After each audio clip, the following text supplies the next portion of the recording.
राधे राधे सभी को। स्वागत है आपका हमारे चैनल भक्ति सार 2009 में। आज हम श्रवण करेंगे भागवत गीता का 14वां अध्याय।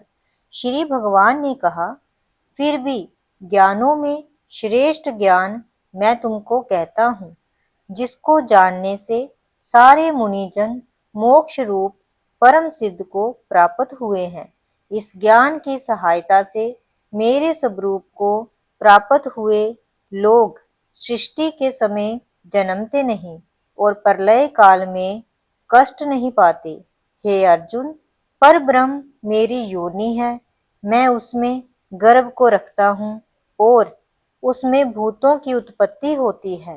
हे कौन्तेय, सब गर्भों में जो विभूतियां उत्पन्न होती हैं, उनका उत्पत्ति स्थान प्रकृति है और मैं बीज देने वाला पति हूँ।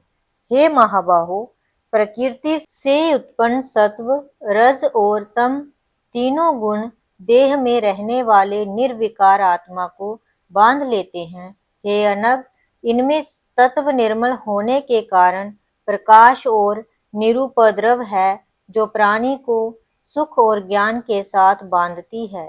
हे कौन्तेय, रोगात्मक रजोगुण से तृष्णा और आसक्ति उत्पन्न होती है, जो प्राणी को कर्म के साथ बांधती है।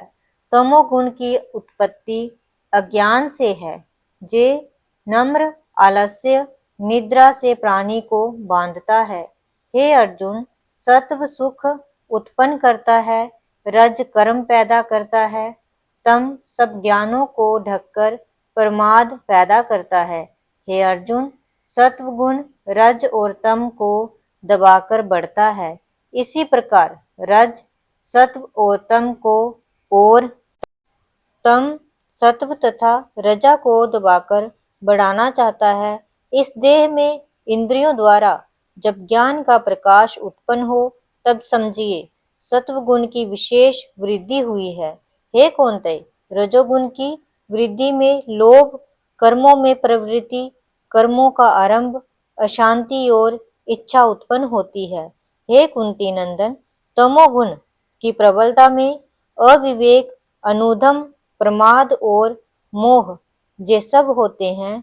जब देह को सत्व गुण के उदय में मृत्यु प्राप्त होती है, तो वह ज्ञानियों के प्रकाशमय लोक को पाता है। रजोगुण के उदय से मरकर कर्मों में आसक्त मनुष्य जन्म लेता है और तमोगुण के उदय में मरा हुआ मूढ़ जोनि में जन्म पाता है। सात्विक पुण्य कर्म का फल भी सात्विक कलंक रहित होता है। राजस कर्म का फल दुख और तामस कर्म का फल अज्ञान है।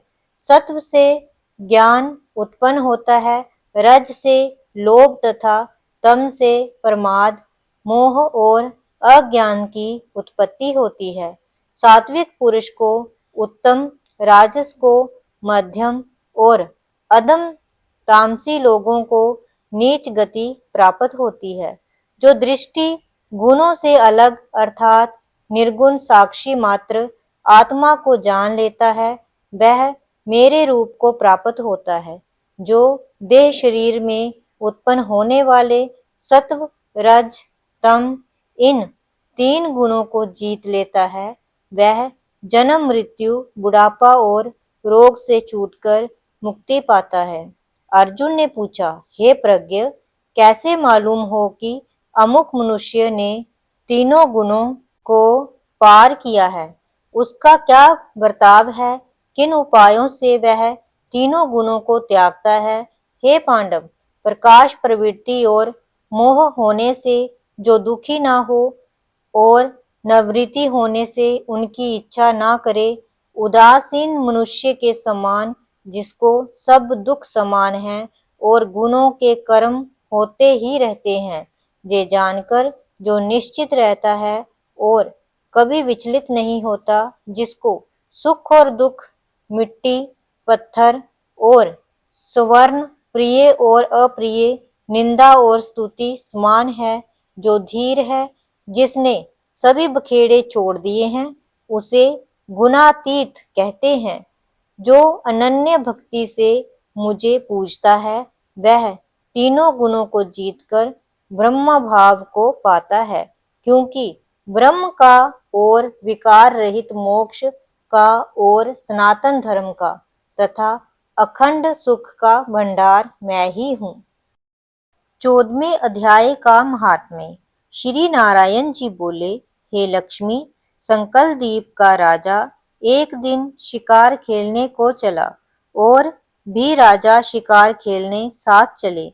संकलद्वीप के राजा ने दूसरे राजाओं के साथ शर्त बांधी कि जिसका कुत्ता शिकार मारे सो लेवे। सब राजाओं ने अपने अपने कुत्ते छोड़े। तब एक सुसैया निकला, उसके पीछे कुत्ते दौड़े। सुसैया दूर निकल गया और कुत्ते पीछे रहे। संकलद्वीप राजा के कुत्ते ने सुसैया को पकड़ा। लोगों ने शोर किया तो कुत्ता दुचिता हो गया और सुसैया फिर भागा। कुत्ते के दांत सुसैया को लगे थे। रुधिर टपकता जाए, सुसैया भागा जाए और कुत्ते पीछे रह गए। भागते भागते वन में एक कच्चा तालाब पानी से भरा था। वहां साधु रहता था। उस तालाब में सुसैया जा गिरा और पीछे से वह कुत्ता भी जा गिरा। इतने में राजा भी घोड़ा दौड़ाकर वहां पहुंचा तो देखा कि दोनों तालाब में मरे पड़े हैं और देव देही पाकर वैकुंठ को चले हैं। राजा को देखकर उन्होंने कहा, हे राजन, तू धन्य है, तेरे प्रताप से हमने देव देही पाई है। राजा ने पूछा, वह कैसे? तब उन दोनों ने कहा, हम नहीं जानते, इस जल के छूने से हमें देव देही मिली है। राजा ने कहा, मेरे धन्य भाग जो तुम्हारा उद्धार हुआ। इतना कह वह वैकुंठ को गए। राजा ने नमस्कार करके पूछा, हे संत जी, वार्ता कहो, जे कौतुक आश्चर्य क्या देखा? सुसैया और कुत्ते दोनों का इस जल से स्पर्श करने से उद्धार हो गया। ये जल कैसा है? उस संत ने कहा, हे राजन, मेरे गुरु जहाँ रहते थे, नित्य स्नान कर गीता के 14वें अध्याय का पाठ किया करते थे। मैं भी जहाँ स्नान करके गीता का पाठ करता हूँ। राजा ने कहा, धन्य है जो आपके प्रताप से ऐसी जोनियों का उद्धार हुआ है। मेरे धन्य भाग हैं जो आपका दर्शन हुआ है। श्री नारायण जी ने कहा, हे लक्ष्मी, 14वें अध्याय का महात्म्य तुमको कहा है। जय श्री कृष्ण। तो मिलते हैं भागवत गीता के 15वें अध्याय में। तब तक के लिए आप सभी का बहुत बहुत धन्यवाद। वीडियो को लाइक करें, शेयर करें और चैनल को सब्सक्राइब करना ना भूलें।